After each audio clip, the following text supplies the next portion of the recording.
Welcome to the Great Indoors, episode 2, The Changing World.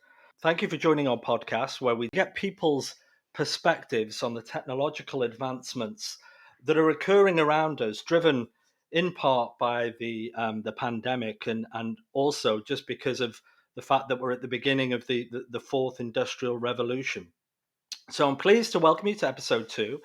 You can follow us on Apple and Spotify and Google. And even if you click on our pod follow link, you will be directed to your platform of choice. So please subscribe to our podcast and also ask your friends to subscribe. To complement the podcast series, we do have a webpage, amdocs.com/the great indoors. And I urge you to visit that because we have lots of blogs, videos, some survey results. We're going to talk about those a little bit as well. And just to entice you to our webpage, we do have a special gift there, a special promotion, limited edition. I'm not going to tell you what it is, but your children will like it. So I urge you to visit our webpage for that. I'm really honoured, and it's a pleasure to invite our guest for episode 2, which is Mr. Anthony Goonetilleke, who's our group president of Amdocs Technology. So, Anthony, welcome. Thank you very much. Thanks for having me. Where are you enjoying the great indoors today? Well, I am based out of as they say out here, the great state of Texas, based just north of Dallas. And so, I've lived around the world and from Australia, but based out of Dallas these days. Nice. And you're enjoying the great indoors? Yes, yes. Especially because, my life is usually flying somewhere on a plane 30,000 feet above the earth. So it's actually quite nice to be home for a few months. I know it's probably not the right thing to say, but I'm okay to be grounded for a little while. No, I can imagine. Who are you enjoying the great indoors with? I always find that's a variable that will either increase or decrease your enjoyment at home. Yeah, so I'm here. I'm here with my family. I have my wife and two daughters. One who's just about to go off to college, so it's a very, very interesting time to graduate as a senior. Go through this process almost, the last half of it pretty much online with some kind of hybrid mixture, and then go into this whole college life process through all of this. So everything we do is a precedent, never been done before. But it's been very interesting, especially from my line of work, looking at how people approach it, and how things are done. And I have a 14-year-old who looks at the world very differently. So between the two girls, I keep myself quite busy. Excellent, excellent. And for our listeners, just outline your role at Amdocs and the role you play. Sure. So within Amdocs, I look after all of product technology, network. Also responsible for the media unit and a couple of other businesses like Open Market and Project 202, which is a digital experience company based out here in Dallas. So I've kind of keep myself busy, got my hands in a few things around the company. And it's always nice to get out of bed and always be excited to do something new. Excellent, excellent. Well, listen, we really, really appreciate you joining us today and getting your viewpoints on all of these issues. So, just for our listeners, we concluded episode 1 with the conclusion that technology had a bit of a bad reputation the last couple of years, as far as children were spending too much time on their screens. Our online friends weren't our real friends. There was a lot of negativity, and I think it's fair to say, even in this unfortunate crisis and situation we find ourselves in, technology has been somewhat of a savior in how we basically run our lives. Now, to put this to more of a practice, we actually did a survey recently in the United States. We surveyed 1,000 adults about a month in to the lockdown to find out, what was actually happening with them, their behavioral change. And Anthony, I know you've written a blog about this that's also available on our webpage. But what was it you found particularly interesting about the results of that initial survey we did? Yeah, I think when I look at it from a holistic, it's always easy to pull out a couple of pieces of data and say, hey, this is a really interesting statistics. Like I think there was one there where 32% of more people were trying online groceries, for example. But I would say the most interesting thing for me was I feel like if Moore's law accelerated technology, I think kind of COVID accelerated the change in human behavior towards technology at the speed of light. So, if people were kind of worried about doing things online and, their privacy and how they access things, whereas they still may have those concerns, I think, we were brought to a stage where we just had no choice. We had to use these online services. I was just talking to my mother, she's in her 70s and, she obviously she was staying inside the house because she didn't want to, risk herself. Um, and for the first time in her life, she was started to do online banking. Right. So instead of going into a bank physically and doing something, she moved to online banking. And I feel like, this kind of time period that we had didn't discriminate with age, right? So whereas maybe millennials before were just grabbing onto technology and they were Ubering and using DoorDash to order food and using Snapchat, I think this kind of period brought everyone to go digital or accelerated that pace, if you like. No, that's a really, that's a brilliant point. And that was what I was going to ask you next. You used a personal example there, and I always like to get the personal examples. It's what makes it really interesting. And what has now changed forever, do you believe, as a result of this leveler bringing the entire population into the digital sphere? How will that change, or what will remain permanent as things go back to some sort of normality? I think many things. I think of myself, and I'm kind of, I would say, obviously one of these outliers when it comes to technology. My house is fully connected. I use almost every digital service. Have 20 different OTT content services. So I'm probably not the normal person, but even people like me. So I had to go to the doctors the other day, and I could have put on my mask and made the appointment and gone 15 minutes early and done all these procedures. And instead, I said, hey, there's a telehealth option, right? And so I went online, set a time, and they called me back with a FaceTime type app. And, we basically went through the whole consultation process. And, she ordered what was needed down to a, pharmacy next door to me. And I don't think I'll ever go back. Even people like me, I think there will be a lot of things that once you've gotten used to it, right, and once you've been exposed to it, it may have been for different reasons, but once you've done it, it's very hard to move back. I kind of, the analogy I would like to apply it to is, if you've only had a black and white TV, you're fine with it. You have no problem with it. You can keep watching the black and white TV. But if I then replace that black and white TV with a color TV for a week, it will be very hard for you to go back to the black and white TV.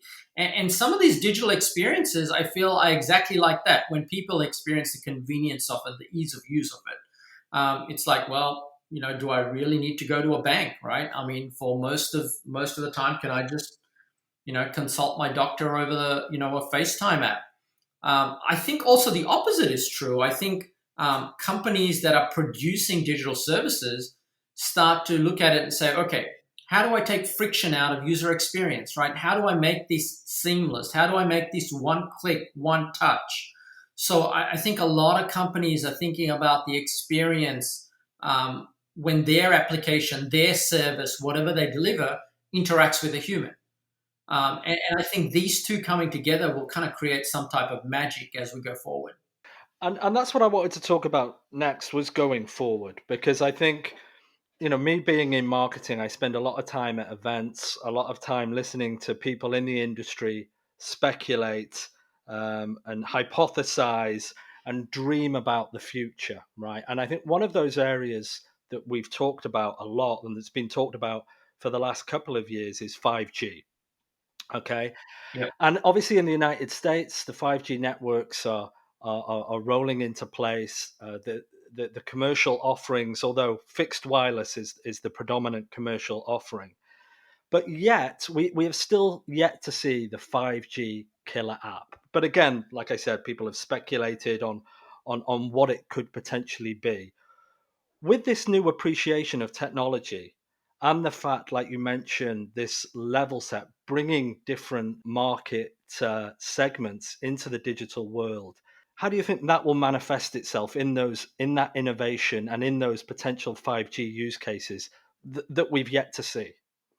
So it's almost a continuum, right? So when you talk about 5G, it's really, and I'll try not to get geeky here, but really you split it into two parts. You have this thing called standalone 5G and non-standalone 5G. So basically, at the end of the day, what it means is you have this progression or transformation from 4G to 5G. So as they upgrade their radio base stations, that's kind of almost the first phase. Then there's a second phase of upgrading their core network. So what we're starting to see is those initial phases, but we're still at the very early stages of the major bulk of the core network being upgraded to 5G.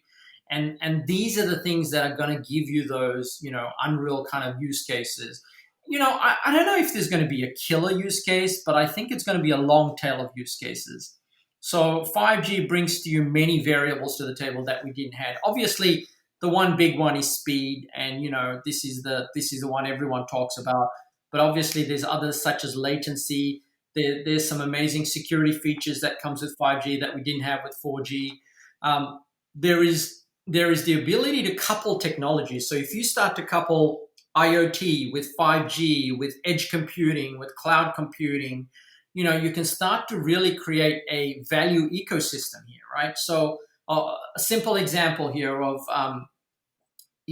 if I was to go out now and buy a VR headset, I'd have to buy the VR headset. I'd have to buy a $1,500 computer because I need that edge computing right next to me to power it. And then I'd have to get an internet connection to get it up and running. But, a time in the future, you would just buy this headset, maybe subscribe to it, right? Pay $29.99. It will come with an eSIM card with a 5G fully connected using edge computing to do the computing power, and off you go. So suddenly my, initial investment that would, get me close to $2,500 to buy a top end VR headset would basically cost me a, subscription fee of $30, $40 a month to subscribe and get all of those. So I think it kind of democratizes technology, and will continue to do that. If you add to that the fact that we have gotten so dependent now on connectivity, especially during this time. That last mile to the home has become so much more important. And I feel like even as we start to go out of this phase, we just expect that same connectivity wherever we are.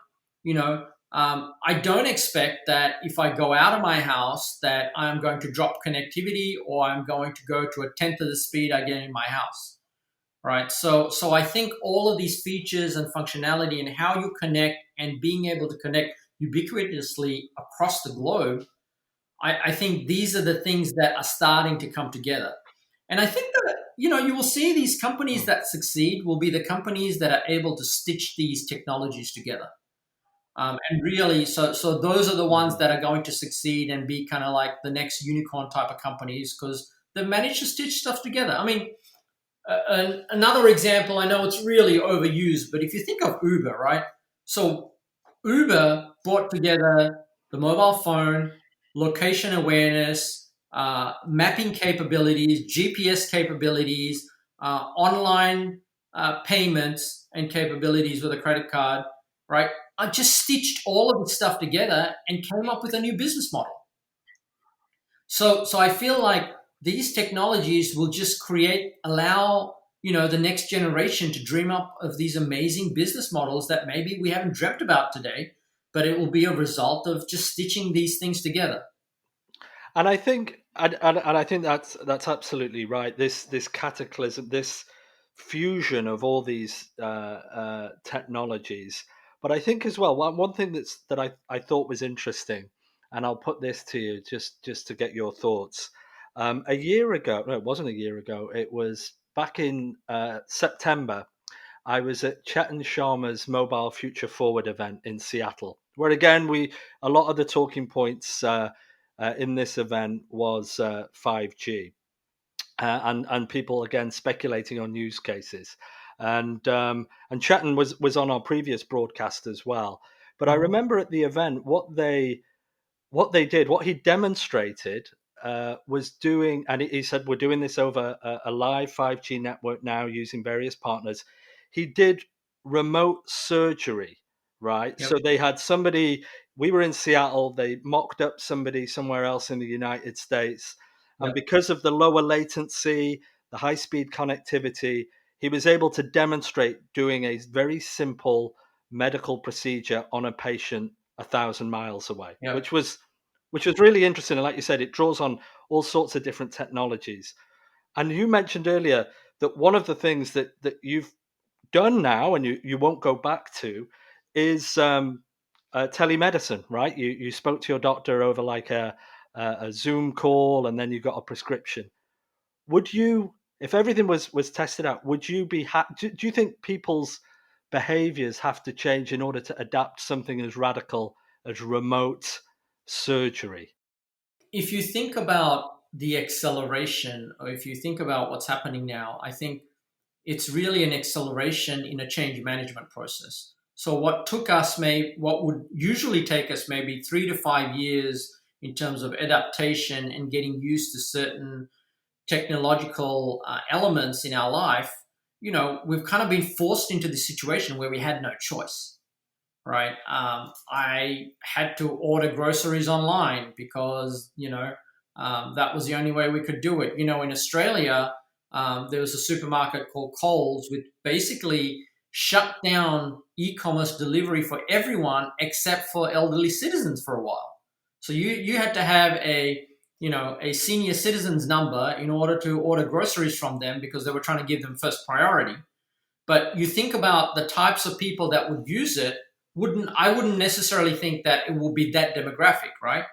But they were forced to do it for obvious reasons. So I think this change management process that we've been going through accelerated a lot of things. So when it comes to things like surgery, here's what I think about it.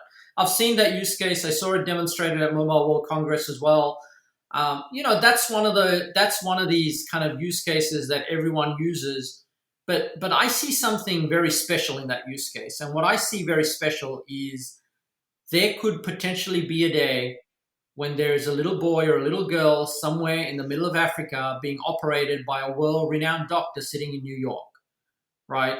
And in a normal occurrence, they would never have access to that type of medicine. So would I get myself remotely operated?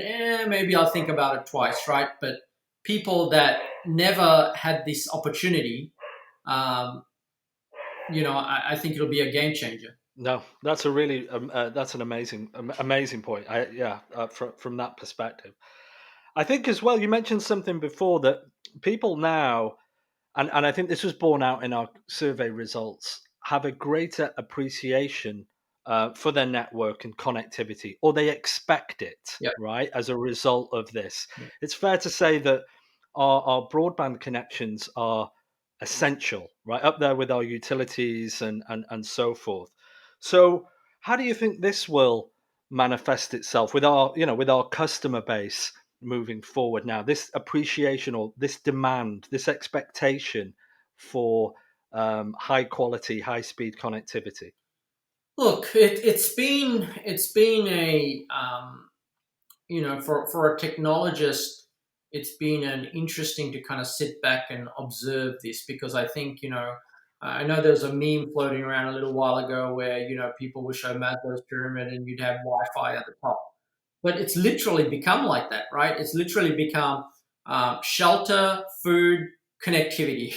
That's kind of the order of things that it's been, and broadband has really become the anchor of the house. I was speaking to Ernest, the CEO of Globe in the Philippines, and he was sharing this morning about how they had increases, for example, in purchases of broadband LTE packets, right? Little pucks that you connect to your PCs and things like that. When we had our employees, one of the first thing Shuki, our CEO, did was put the employee safety first. And as part of that, he said, across the globe, wherever you can work from home, let's try and accelerate that. And there were some countries that people didn't have broadband in their house. And we were buying them LTE pucks that would connect to their laptops and sending their full kit home. So I think there has come a time where broadband to your house has become an essential service. It's gone from a nice to have to kind of this mandatory thing. You wouldn't necessarily expect that, you'd live without electricity. In the same way, I think broadband has just become this critical anchor of the house. And this is where 5G ties into it as well, because I think it's not about broadband, it's about being connected, right? And the expectation is that you will be connected wherever you are, wherever you're going, anywhere in the world, without any exception. One of the stories I use is my daughter. I think she was about 6 at the time, when we were traveling somewhere. We landed in an airport. She opened up her MacBook and she just slammed the lid shut. She turned around to me and she said, laptop's broken. And we'd just gotten that laptop not long ago. And I was like, really? So I opened it up. I looked at it. It was fine. There was nothing wrong with it. And I said, there's nothing wrong with it. It works. Well, why are you saying it's broken? And she said, well, there's no internet access. So if you think of the next generation, right, they expect every single thing to be connected, whether it's your car, whether it's your house, right, wherever you go. It's not a question of is there connectivity. It's a lifeline. I mean, one of the first questions my kids ask me when we book a vacation spot is, how's the Wi-Fi or how's the connectivity? And luckily we haven't been to a place, but I'm sure they'll probably protest very strongly if there's no connectivity. So I think there is a change, and I think there is an opportunity, but also I think there is a large responsibility for us globally to ensure that everyone is connected, that everyone has access. Believe it or not, there are still large swaths in the US. There's rural America that really does not have broadband. And I know the government's been, allocating money to try and roll out broadband to these regions. But I think this is something you will see accelerate in the near future. And I think I thought it was amazing in the results from the survey as well, and it was something that surprised me was we saw that 24% of the people we surveyed said they would now buy devices that improve their home Wi-Fi, Yeah. right? Which to me was like, wow. Normally they'd say, well, I want the latest device, or I'm going to download this content, but now they were mindful of the actual products that give them a better quality of service on their Wi-Fi, which I think was incredible. That just shows an appreciation for what it brings, right? So it's one thing if you're watching cat videos and your video is buffering. It's another thing if my kids are doing a exam online, or I am talking to you and we lose connectivity, right? It's a completely different level of expectation from the service. Yeah. So let's just switch gears a little bit. I didn't put this question in when we originally spoke about this, but I saw the Television Nation fireside chat you did at the weekend, and Mhm. I think you raised a really good point here, and something that we can discuss. But the effect on media, right? The Yeah. effect on media that literally over the last few months. So give us your perspective on that seismic change in the media space. Yeah, there's definitely going to be some tremors, or there are some tremors being caused in the media industry, and we don't know how everything's going to sort itself out. But if you think about it, the media world kind of worked in a notion of windows, right? So you had these theatrical windows where a movie would be created, it would come out to a theater, then it would go to a kind of a pay per view, on demand kind of cycle before it got released to kind of another service.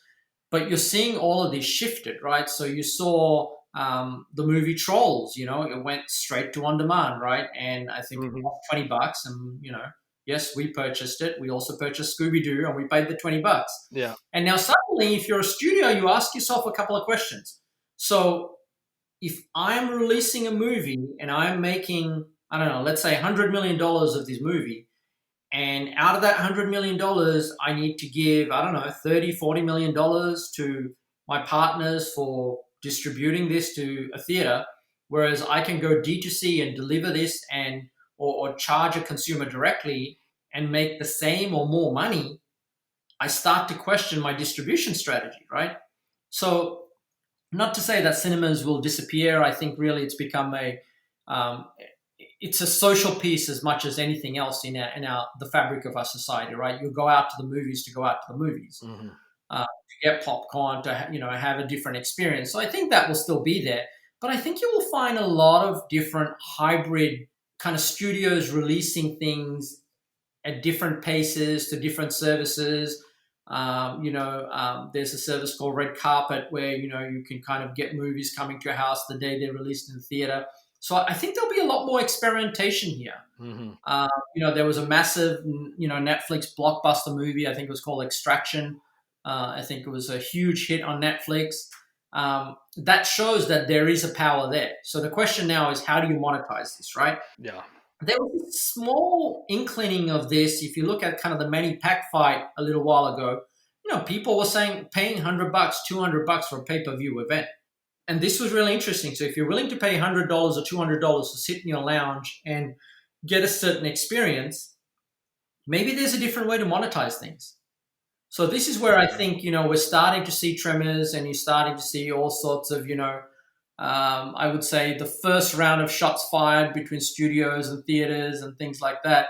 And I think this will cause a very different behavior, maybe a hybrid behavior, if you like, in terms of how we consume content.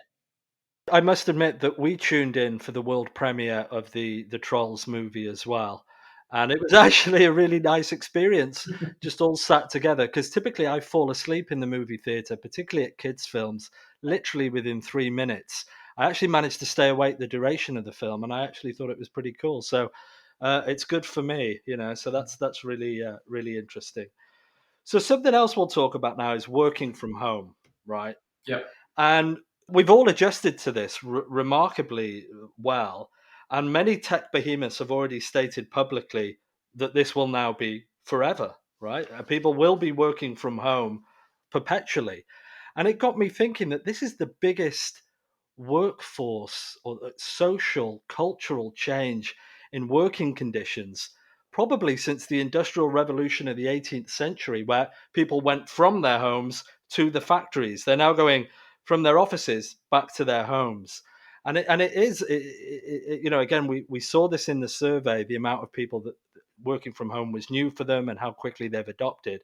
But what demands will this place on networks, on our service providers, on just corporate culture? What do you believe are the positives and negatives of this particular change? I think at some stage we're going to come back to some level of equilibrium, right? You're not going to, the whole world is not now going to wake up and say, well, we're not going to have workplaces anymore. Everyone's just going to work from home. And we're also not going to go the other way and say, well, everyone's now going to come back to the office. No one's going to work from home. So, different societies, different countries will settle into some level of equilibrium. But it's interesting, during this time, we've kind of added all of these interesting words to kind of our nomenclature, right? Like if you think of, if I tell you, Google it, you know what I'm talking about, right? If I tell you now, let's jump on a Zoom, you do know what I'm talking about. 6 months ago, you wouldn't know what I'm talking about. If I tell you, hey, make sure you social distance, you know what I'm talking about. So we added all of these different words. And I think what it comes down to it is technology enables you to do things differently. And we've experienced it. And for the best part of it, successfully, most companies have been able to navigate this working from home. What will start to happen, at least I believe, is we will really have a fit to need, right? So it's not by default. I mean, you're going to get some companies that believe um, the best place to be is in the workplace for collaboration, for communication, for the water cooler conversation that's hard to get. You'll believe other companies that, would maybe for cost pressure or maybe for providing flexibility. I was talking to one of our general managers, and he was telling me that there was a really productive guy, and his work hours was 2 a.m. to 6 a.m., and he did amazing work. Right now, if he can do that and he can do it at that time, why not let him do it at that time? So I don't necessarily think there's going to be one rule that's going to be applied to every vertical, to every company, to every country. But I think what we've done is we've enlightened everyone to the possibilities of what technology can enable from where you work, right? Whether it's your home, whether it's your car, whether it's your office. But one thing's for sure, the seamless experience across them, it's mandatory, right? So I should be able to start something at work, finish it at home. I should be able to stay at home and finish it for half the day, go back into work. This kind of experience of going backwards and forwards is required. So this brings up all sorts of interesting things. So, connectivity is the easy one, but also security, confidentiality. I kind of, right now I have Zoom fatigue, right? I mean, we just keep on jumping on this Zoom, Yeah. so how do you bridge these gaps? So I think um, it's a long answer, but I believe we will end up in some level of equilibrium, not on either extreme, and it'll just depend on where you work and who you work for. And I think the old adage, "Work is not a place," will never be truer, right? Like you said, that seamless ability to start something here, continue something here, will just be natural and just will be prevalent. Yeah, well, I always say, you always need to find something you love, right? And then you change the definition of work. So I don't sometimes I don't know where one stops and the other starts, but I think everyone's also asking themselves these questions, right? Yeah, yeah. And how pleased are you that academic institutions are not yet implementing such a stay-at-home policy forever? Well, speaking as a father that's just going through it, I think, look, I think the college experience, at least in the US, is very unique. And really it's something that can't be replaced. But even in the US, you get some colleges that are not starting in the fall, right? That are waiting till later. My daughter, who's going to the University of Texas in Austin, they're starting in August, but come Thanksgiving, they're coming back home and they're not returning back till the following year, because they don't want people going back to all of their different locations and countries and then coming back. So every university is kind of implementing their own thing and own plan. But I think the one thing I would say is the human spirit is very resilient. We always find a way. We always have hope. I know this is a tough time for many people, especially in the US with everything going on. And I believe in humanity. I believe we are better than we are worse. I believe that people want the best for everyone. Maybe I'm being a little bit naive here, but people don't go out, and want to be isolated, or not want to have contact with other people and things like that. And we'll find a way through this. And hopefully, technology will be a companion to whatever we want to do and help us kind of accelerate, the vision of whatever we have for our own lives. Awesome. So I think they were inspirational, comments that you just made there, Anthony. But just to close, just to finish things off, when we look back at this change in our lives, this is something I tell my children. I always remember my grandparents telling me about, their experiences in World War II in England, and what with your grandchildren, in I don't know how many years from now, when they say to you, "Grandfather Anthony, tell me about what you had to go through in the pandemic of 2020," what would you say to them? I survived. We're gonna be able to wear the Survivor T-shirt and be proud of it. But I think it's the ingenuity. That just there is so many different ways that people kind of come together and find these ingenious ways to do things, to find solutions to problems, whether it be using technology or just thinking out of the box. And I really think those are the stories that are going to resonate. Where would say, "Hey, remember the time that we did X, Y, Z?" And people are like, "Really, you did that?" Mm. Those, I think, those are the stories that are going to last, and hopefully, we'll all come out a little bit stronger. Awesome. Fantastic. Well, listen, I want to say thank you again, Anthony, for joining the Great Indoors. It's been great having you here today. And look, just to remind everyone, please subscribe to our podcast through your relative podcast channels. Please visit our website, amdocs.com/the great indoors. We will have on the website the survey results that we discussed today, the blog from Anthony, where he lends some more insight into those results. And we're also going to put up there the Television Nation fireside chat you did, Anthony, because I think that was great and complements a lot about what you spoke of today. So, look, thank you very much. Stay tuned for episode 3 and have a great week, everybody.